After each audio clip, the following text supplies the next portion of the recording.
Hello, നമസ്കാരം പ്രിയപ്പെട്ടവരെ. ഞാൻ ബിജു കല്ലുവയൽ.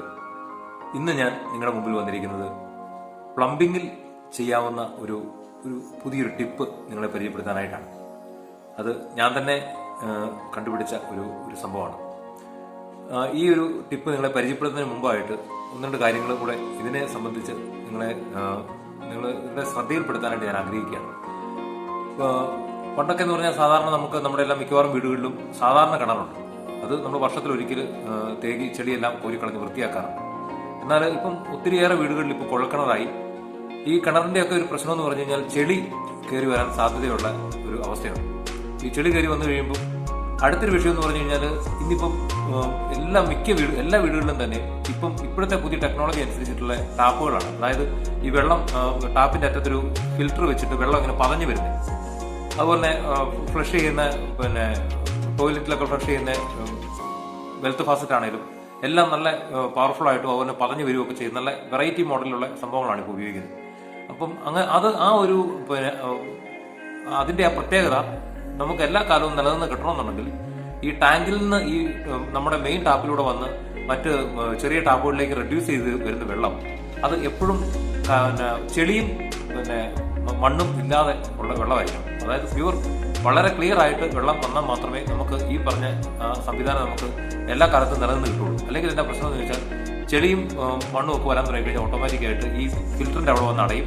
പിന്നെ നമുക്ക് വെള്ളത്തിന്റെ ഫോഴ്സ് കുറയും. പിന്നെ വെള്ളം തീരെ കുറയും. നമുക്ക് അതിന്റെ ആ ടാപ്പിലുള്ള ആ ഒരു ക്രമീകരണങ്ങൾ നമുക്ക് ആസ്വദിക്കാൻ പറ്റാത്ത ഒരവസ്ഥ വരും. അപ്പം ഇപ്പോൾ അതിന് എന്ത് ചോദിച്ചാൽ ചിലയിടത്തൊക്കെ ഫിൽറ്റർ സംവിധാനം വെക്കുന്നുണ്ട്, വലിയ വിലയുടെ ഫിൽറ്റർ വെക്കുന്നുണ്ട്. അതുപോലെ ഈ പ്ലംബിങ്ങിന് മെയിൻ ടാപ്പിന്റെ അടുത്ത് തന്നെ വേറൊരു ഫിൽറ്റർ സംവിധാനമൊക്കെ വെക്കുന്ന ഒരു പരിപാടിയുണ്ട്. ഇനി നമ്മുടെ വെള്ളത്തിന് വലിയധികം ചെളിയും പ്രശ്നങ്ങളൊന്നും ഇല്ലാന്നുണ്ടെങ്കിൽ നമുക്ക് സിമ്പിളായിട്ട് ചെയ്യാവുന്ന ഒരു സംവിധാനം. അതായത് നമ്മൾ സംഭവം ഇതാണ്: ടാങ്ക് ക്ലീൻ ചെയ്യുന്ന സമയത്താണ് ഈ ടാങ്കിലുള്ള അടിമട്ടും അഴുക്കും എല്ലാം കൂടെ മെയിൻ ടാപ്പിലേക്ക് വന്ന് ഓട്ടോമാറ്റിക്കായിട്ട് അത് ടാപ്പുകളിലേക്ക് എത്തിച്ചേർന്ന് അത് ബ്ലോക്ക് ആകാൻ സാധ്യത. അപ്പോൾ ടാങ്ക് ക്ലീൻ ചെയ്യാൻ തുടങ്ങുന്നതിന് മുമ്പ് തന്നെ നമ്മുടെ ബോൾ വാൽവ്, അതായത് മെയിൻ ബോൾ വാൽവ് ബ്ലോക്ക് ചെയ്തിട്ട് അവിടെ ഒരു സംവിധാനം ഫിറ്റ് ചെയ്യണം. അത് ഞാൻ ഇന്ന് നിങ്ങളെ കാണിച്ചു തരാം.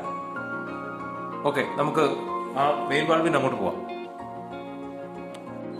ഇതാണ് എൻ്റെ വീട്ടിലെ പ്ലംബിങ്ങിന്റെ ടാങ്കിൽ നിന്ന് വരുന്ന മെയിൻ പൈപ്പ്. അതായത് നമുക്കിപ്പോൾ നമ്മുടെ ഈ വീട്ടിലൊരു മൊത്തത്തിലൊരു 4-5 ടാപ്പേ ഉള്ളൂ. അതുകൊണ്ട് 1.25 ഇഞ്ചിന്റെ മെയിൻ ലൈനാണ് ഇട്ടിരിക്കുന്നത്. അപ്പോൾ ഇവിടെ നമ്മൾ ഒരു മെയിൻ ബോൾ വാൽവ് ഫിറ്റ് ആക്കിയിട്ടുണ്ട്. നമുക്ക് വെള്ളം മൊത്തത്തിൽ നിർത്താനായിട്ട് ആവശ്യമായ ബോൾ വാൽവ്. ഇവിടെ നമ്മൾ ചെയ്തിരിക്കുന്നത് ഇതിന്റെ തൊട്ട് മുകളിൽ നിന്ന് ഇത്രയും ഗ്യാപ്പ് വിടണ്ട. ഇതിപ്പോൾ ഒരു 2 ഇഞ്ച് ഗ്യാപ്പുണ്ട്. ഏകദേശം ഒരു 1/2 ഇഞ്ച് ഗ്യാപ്പ് മാക്സിമം മതിയാവും ഞാൻ കരുതുന്നു. ഒരു 1/2 ഇഞ്ച് ഗ്യാപ്പിൽ അതിന് മുകളിലായിട്ട് പൈപ്പ് കട്ട് ചെയ്തിട്ട് ഒരു ടീ ഫിറ്റ് ആക്കിയിട്ട് അവിടുന്ന് ഒരു MDA ഫിറ്റാക്കി അതിന്റെ അറ്റത്ത് ഒരു ത്രെഡ് സ്റ്റോപ്പർ ഇട്ടിട്ട് ഒരു ജസ്റ്റ് ടെഫ്ലോൺ ടേപ്പ് ഇട്ടിട്ട് ആ MDAയുടെ അറ്റത്ത് ഈ മെയിൻ ത്രെഡ് സ്റ്റോപ്പർ ഇട്ട് അടയ്ക്കുക എന്നുള്ളതാണ് ഇതിന്റെ ഉദ്ദേശം.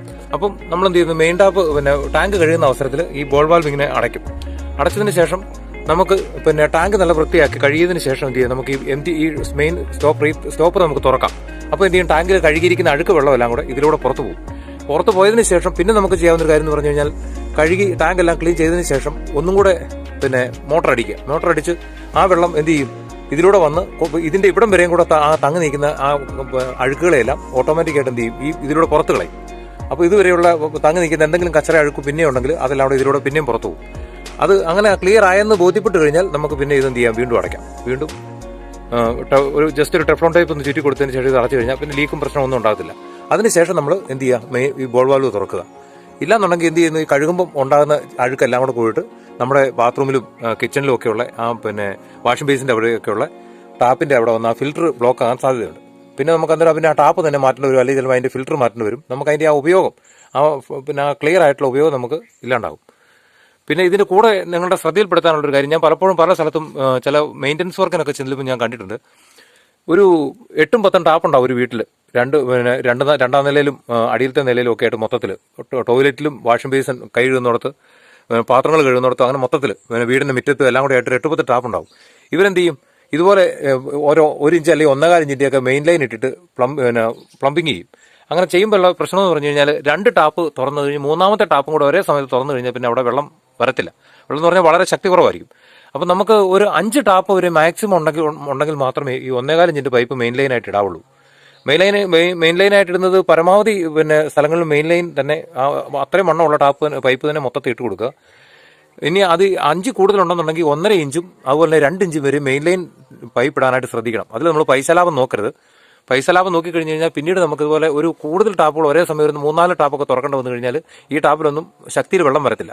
ഓക്കെ, ഞാനിത് നിങ്ങളെ ശ്രദ്ധയിൽ നിന്ന് പെടുത്തിയതേ ഉള്ളൂ. നിങ്ങൾക്ക് ചിലപ്പോൾ ഈ നിർദ്ദേശം ചിലപ്പോൾ ഒരുപക്ഷെ ഉപകാരപ്പെട്ടേക്കാം.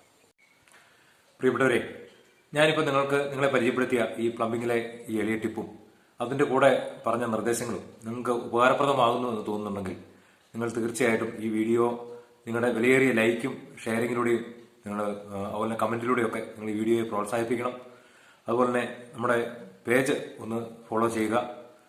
Okay, bye. Signing out, Biju Kalluvayal.